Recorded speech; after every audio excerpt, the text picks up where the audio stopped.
নবম শ্রেণীর ছাত্রীকে নগ্ন করে মারধর করার পর ধর্ষণের চেষ্টার অভিযোগ ওঠে ৩ যুবকের বিরুদ্ধে।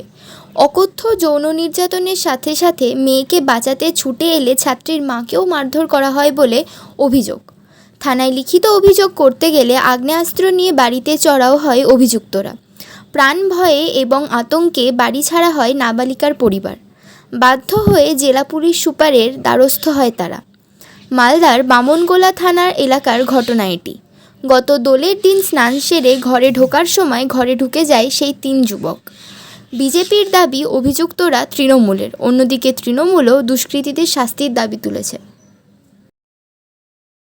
কি অভিযোগ?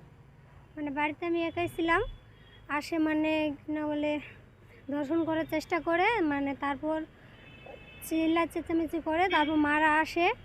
তারপর রাত কয়টার 11টা না কয়টার দিকে আসে, হুমকি দেয় মারার। কেন হুমকি কেন দিচ্ছিল?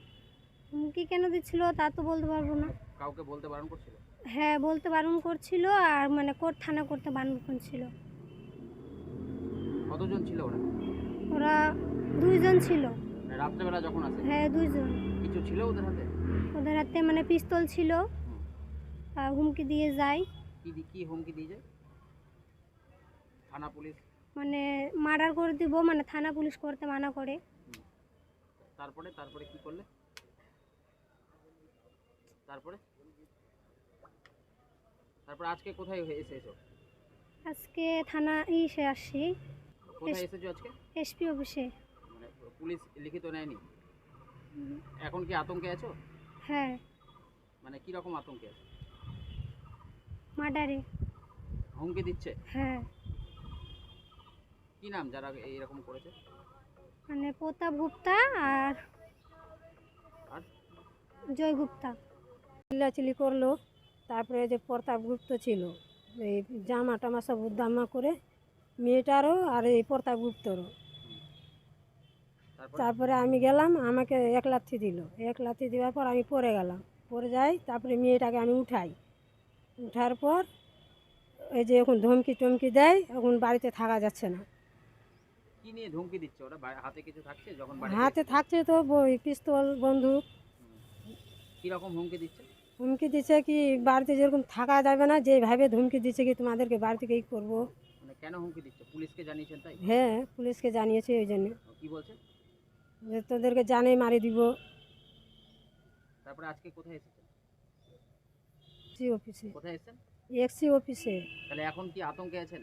হ্যাঁ। বাড়িতে থাকতে পারছেন না, থাকতে পারছি না। কি চাইছেন? বিচার চাইছেন? বিচার চাইছি, আর কি শাস্তি চাই না। এতদিন হয়ে গেল পুলিশ ব্যবস্থা নিচ্ছে না? না। কেন নিচ্ছে না? কেন নিচ্ছে না কিভাবে বলবো। আপনারা বিচার চান? হ্যাঁ। ধর্ষণ সমস্ত রকম ঘটনা আমরা দেখে আসছি, এবং এমন অবস্থা হয়েছে যে এখানে পুলিশকে দুষ্কৃতীরা ভয় পাচ্ছে না। এবং দিন দুপুরে বামনগোলায় আমরা দেখলাম বাড়িতে ঢুকে ধর্ষণ করার চেষ্টা করছে, এবং বাবা মা বাধা দিতে গেলে তাদেরকে অস্ত্র নিয়ে হুমকি দিচ্ছে। কিসের সাহস এরা করছে? আমার তো মনে হয় এর পিছনে শাসক দল আছে, এবং এরা শাসক দলের সমর্থক, তাই এরা সাহস পাচ্ছে। আর পুলিশ চুপচাপ বসে বসে দেখছে, কারণ একটাই, যে এরা শাসক দলের সমর্থক বা শাসক দলের কর্মী। তো এদেরকে পুলিশ অ্যারেস্টও করেনি, এবং শুধু তাই নয়, অভিযোগও নেয়নি। এমনকি এদের ভয় গ্রাম ছাড়া হয়ে আছে পরিবার, এখনও শহরে ঘুরে বেড়াচ্ছে বিভিন্ন জায়গায় আনাচে কেন। এবং এরা দিন দুপুরে যখন একটা বাড়িতে ঢুকে একটা মেয়েকে ধর্ষণ করার চেষ্টা করছে বাড়ি ভর্তি লোকের মধ্যে, তারা কি মাত্রায় শক্তিশালী, কি মাত্রায় প্রভাবশালী, এবং তাদের নিশ্চিতভাবে তারা শাসক দলের ছায়ায় আছে, এবং এটা পুলিশ জানে। সেই কারণে পুলিশ ধামাচাপা দেওয়ার চেষ্টা করছে। অভিযুক্তদের সম্বন্ধে কোনো কমপ্লেন পুলিশ গ্রহণ করতে অস্বীকার করছে, এবং তারা যে পরবর্তীতে বাড়িতে ঢুকে বাড়ির লোকজনকে অস্ত্রশস্ত্র নিয়ে শাসাচ্ছে, তাতেও পুলিশ চুপ করে আছে। এক অদ্ভুত অ্যানার্কিজম চলছে, ল অর্ডার বলে কিছু নেই। ঘর ছাড়া গ্রাম ছাড়া, অদ্ভুত পরিস্থিতি সারা পশ্চিমবঙ্গে চলছে। এরা তৃণমূলের নেতারা, তৃণমূলের সমর্থকরা যাকে তাকে যখন ধর্ষণ করবে, খুন রাজহানি করবে, পুলিশ চুপচাপ দেখবে, কিছু করবে না। সাধারণ মানুষ ভয়ে ধর্ষিতা হয়ে গ্রাম ছাড়া হয়ে যাবে, সবাই চুপ করে থাকবে। অদ্ভুত। অদ্ভুত একটা অবস্থা। বাংলাদেশ হয়ে এটা মনে হচ্ছে বাংলাদেশ হয়ে গেল, এখানে পশ্চিমবঙ্গ না বাংলাদেশে আছি, এটাই তো বোঝা মুশকিল হয়ে গেছে। না, আমি ঘটনাটা একেবারেই জানি না, আপনাদের মারফতে জানতে পেরেছি। আমি অনতিবিলম্বে খবর নেওয়ার চেষ্টা করছি কি ঘটনা ঘটেছে। আপনারা যেটা বলছেন তো তার কতটা সততা আছে সেটা আমি যাচাই করে একটু দেখে নিচ্ছি। মালদা জেলার পুলিশ প্রশাসন অত্যন্ত সক্রিয়, যে কোনো ঘটনার পাশে পুলিশ অতি দ্রুতগতিতে ছুটে যায় এবং তদন্ত সাপেক্ষে আসামি ধরার চেষ্টা করে, শাস্তি প্রদানের চেষ্টা করে তারা। সেই ক্ষেত্রে এখানে যদি কোনো ঘটনা ঘটে থাকে নিশ্চয়ই পুলিশ খুব তৎপরতার সাথে দেখবে।